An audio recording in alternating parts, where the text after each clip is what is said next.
Hari kedua, Bonda Rosita dan staf makan-makan. Duduk makan bersila dekat bawah lantai.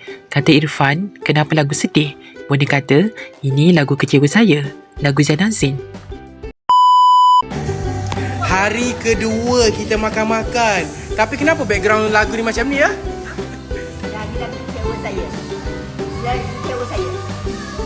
Lagu Zain Azin banyak kisah hidup saya. Tapi takkan nak cerita kat orang. Tahan. Kerana hidup ni tak sentiasa sedih. Betul. Orang ni sibuk sangat nak tahu. Bila dah ceritakan kena kecam pula. Ya Allah, semua bagus-bagus ya.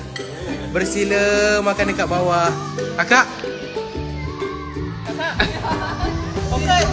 Fokus dia.